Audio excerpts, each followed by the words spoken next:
Hey, welcome back everybody to another episode. Today, we're putting away the trail cams and we're getting out the audio. Come on, let's go.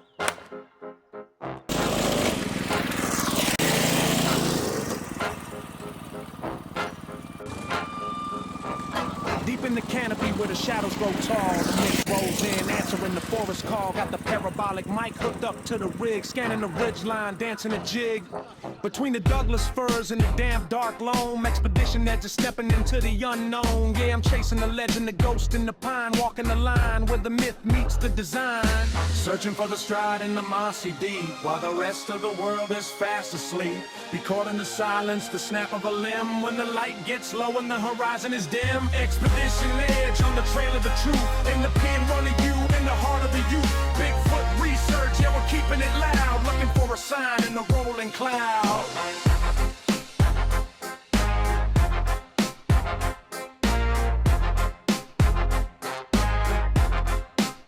Check the structural analysis, look at the gain. Is that a coyote howl or a cry in the rain? Isolated the frequencies, scrubbed out the breeze. There's a pattern emerging from the ancient trees. Hardwired for discovery, gear in the pack. No turning around, there's no looking back. So we're gonna go right down there.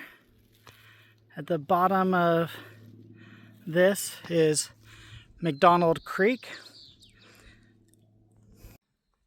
So the plan is to leave a couple of our audio devices, these H6 Essentials from Zoom, and let them record overnight, come back and see if we can't catch anything.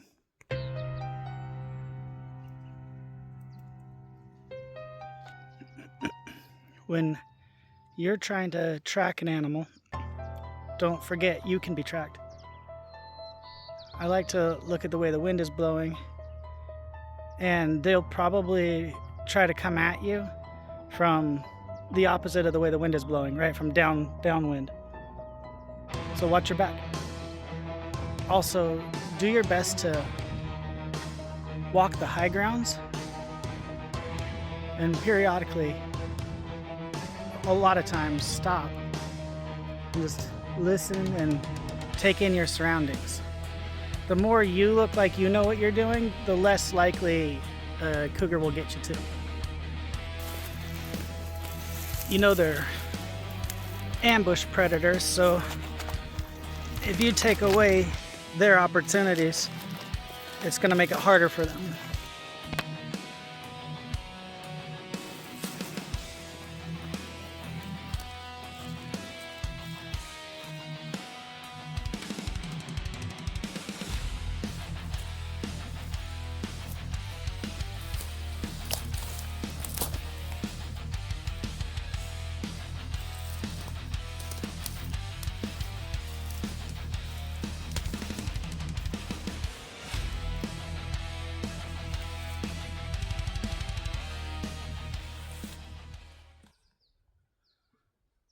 All right, forgive me for being sweaty, but right down here is McDonald Creek.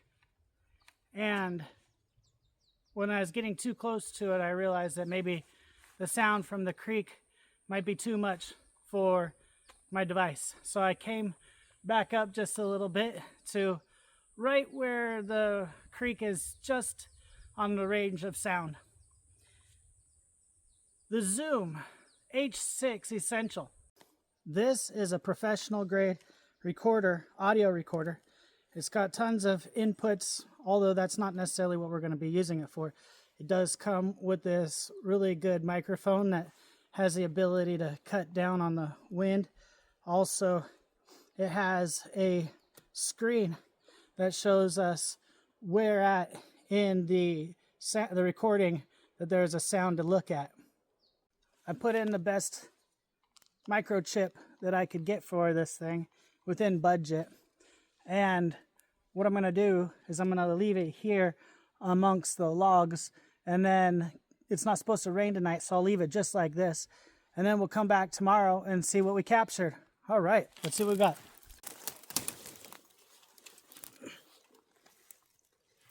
So I found the perfect spot right under this log.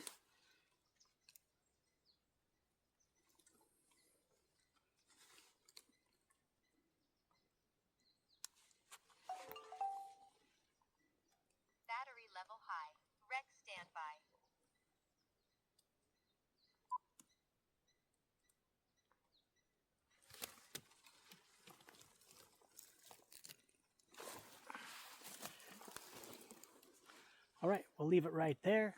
We'll come back tomorrow. We'll see what we got.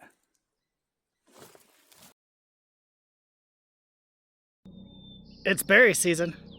One of the best seasons.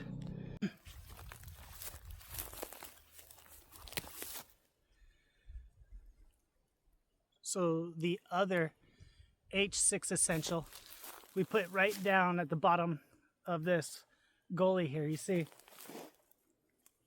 right down there is McDonald Creek, and that's where we put our first one. And then to try to triangulate or so between these two devices, we will leave the other one here right by this log. This gives us the chance to listen to it up here on the ridge line, and then also listen to whatever's going on down below and see if we can't get a better understanding of if it's down there or up here.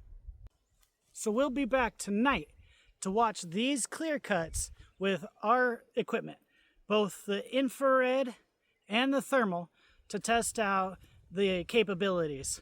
See if we can't use them to detect stuff across, all the way across to that other clear cut. It's gotta be, you know, some of those clear cuts gotta be close to 3 miles away.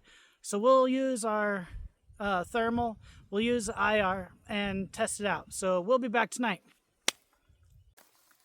All right, I think setting it here and semi-hiding it will probably keep it safe. I will be back tonight, so it's not like it's gonna be here long without me being around anyway. So we'll get it started.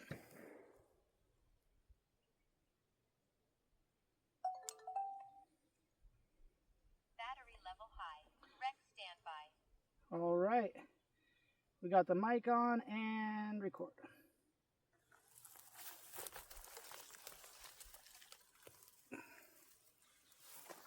All right, guys, there it goes. All right, welcome back, everybody. I'm standing at part of the gully. I'm part of the gully at McDonald Creek. And as you can see, the sun is about to set. I'm gonna bust out my new night camera and my night gear. And we're gonna check out and watch these clear cuts behind us and see if we don't have good distance, what kind of distance we can get on our equipment. So this right here in between the hill we're standing on and this next hill is McDonald Creek. And that's south, like you're headed down into the Olympic National Park. Obviously, as you can tell, because the sun is setting to our west. But this gully,